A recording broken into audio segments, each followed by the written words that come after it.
Welcome to the Slop Farm. Enjoy the video. You start by confirming power integrity because most standby faults are power-related. First, make sure the outlet or strip is on and supplying steady voltage. Then unplug the monitor.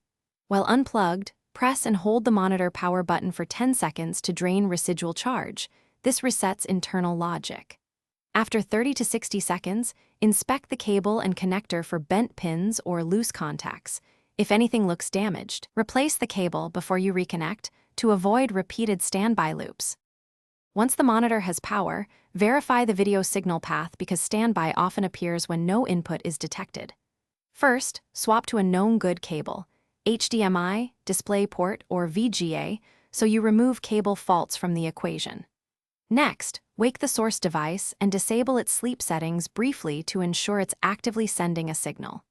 Then, use the monitor's on-screen display to manually select the matching input and turn off auto-select so it doesn't revert and trigger standby while you troubleshoot.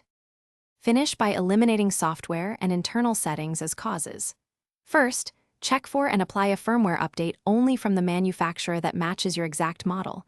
Firmware can fix standby glitches. If none, perform a factory reset through the OSD to restore default behavior. Then plug the monitor into a different computer or laptop to confirm whether the issue follows the display or the original PC. If standby persists, record any LED blink pattern and contact support. These codes. Thanks for watching. Consider subscribing if we helped you today.